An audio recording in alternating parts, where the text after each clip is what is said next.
John, what have you made of the crazy end to last week, and has it led to you making sure that you're on top of things on your bench as well moving forward? Such a unique situation with the interchange drama from the weekend. Oh yeah, yeah. It's a real challenge to because it can get, especially in the last few minutes of games, it can get pretty hectic down there. So and what happens is quite often players just come off if they're exhausted or cramping or whatever. They just come off, and so they walk off the ground, and sometimes you can't stop them, and then you're in a bit of a cycle of we've just used up 2 interchanges when we should have just used 1, and obviously that gets exaggerated towards the back end. So mistakes happen.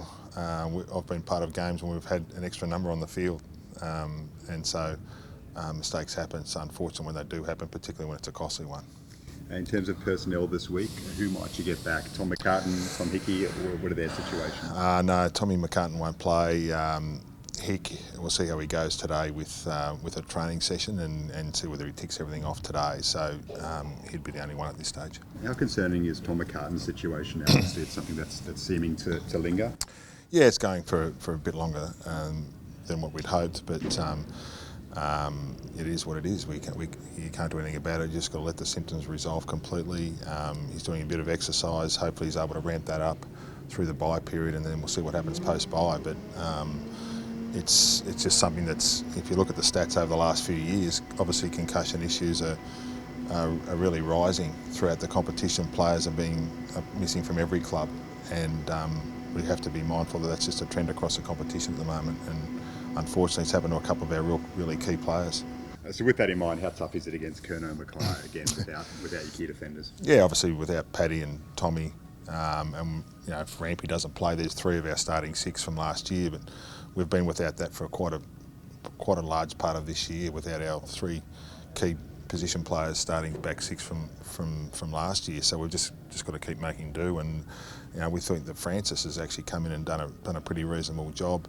We'll have a look at Melican, for instance, who's played the last couple of games, and in the end we're just got to make do against what we know is 2 of the best marking power forwards in the competition, who are both Coleman medalists.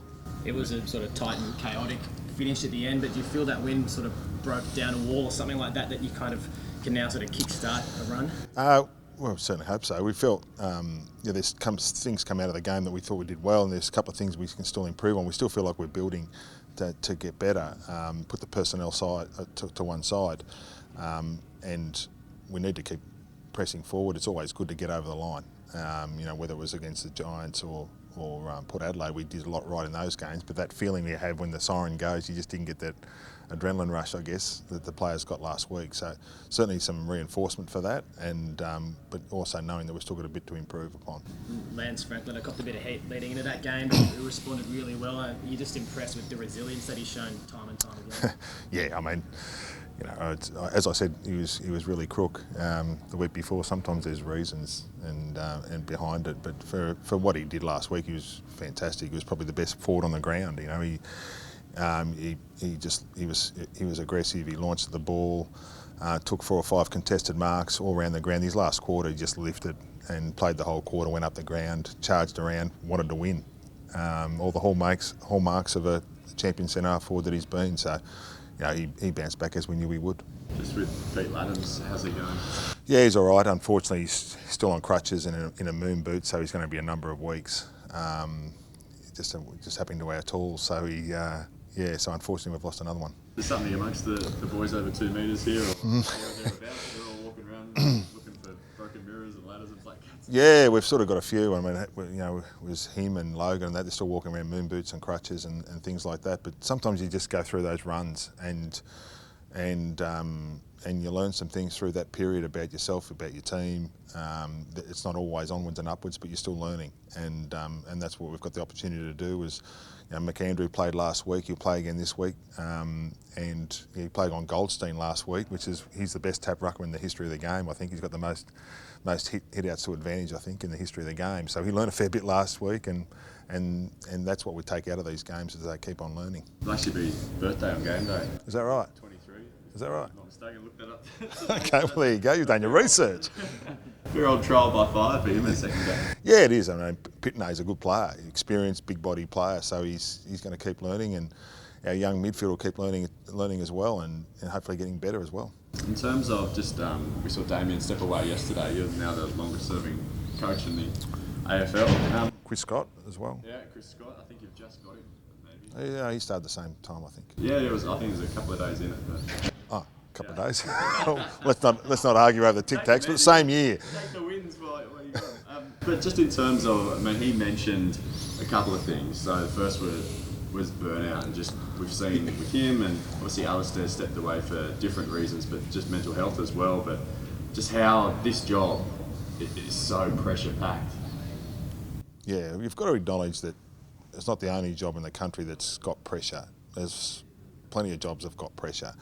AFL coaching is got some unique pressures, particularly the public side of it that's a bit different. I remember when I was assistant coach, and I thought I was a really experienced assistant coach for a long time. I had a lot of responsibilities, and at the end of my first week in the chair, I thought I didn't know much about the game at all. It was completely different than what I expected, and I thought I was as well prepared as I could possibly be. So you don't really know it until you've sat in the chair and dealt with it 24 hours a day, 7 days a week, and there are some unique challenges in this job that's unlike any other.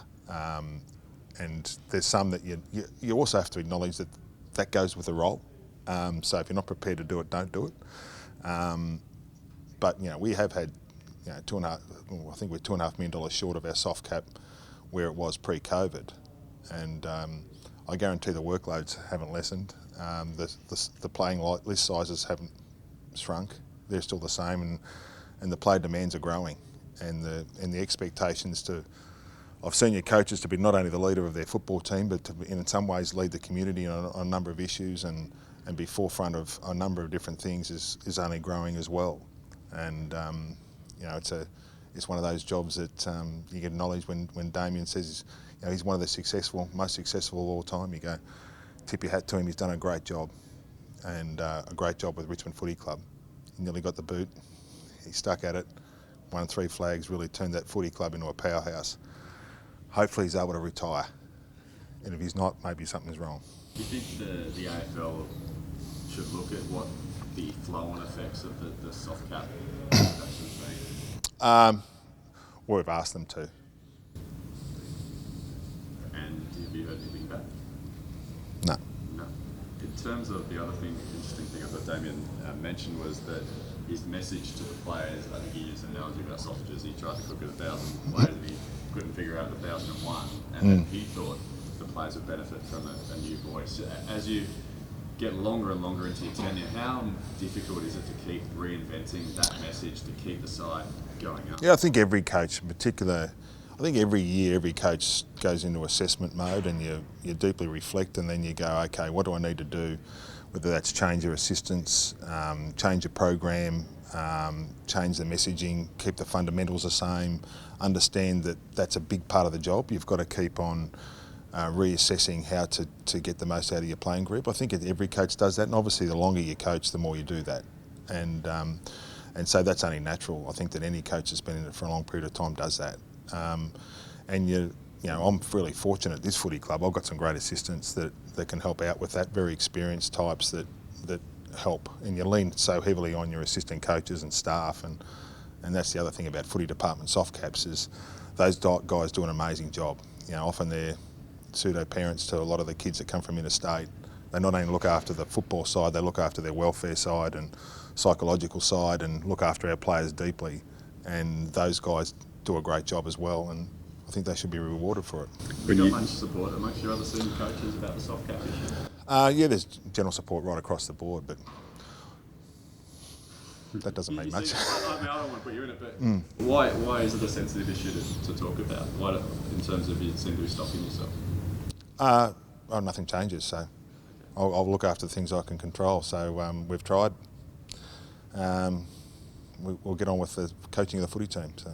When you look at a situation like Damien's, do you take a moment to check that your energy levels are okay after so long in the job? Do you reflect on that personally off the back of something like that? No, not off the back of something like that. You do it all the time anyway. I mean, any coach does that all the time. In the off season, what are you doing to make sure you got the right levels of ideas and freshness of ideas to do that? And I can't comment for what Damien's inner thoughts are. I haven't spoken to him, so I'd only be speculating. And everyone's circumstances are slightly different.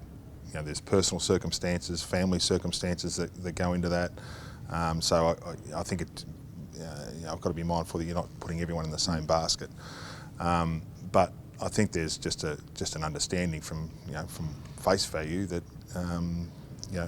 he needed a rest, and you coach one of the biggest footy clubs in the country for as long as what he has, and going through the ups and downs, you can understand that. Isaac Heaney's come in for some criticism in recent weeks from analysts and so on. What have you made of that? I don't make anything of it. You're talking about me commenting on analysts? Is that what you're asking? The opinion that he hasn't had his best season to date. Well, yeah, no. Is some of that fair? Well, yeah, I mean, we've also had some personnel challenges that, last year he's off the back of a different team, and he's also does some things that probably don't get acknowledged. But as far as commenting on analysts, that's not my go.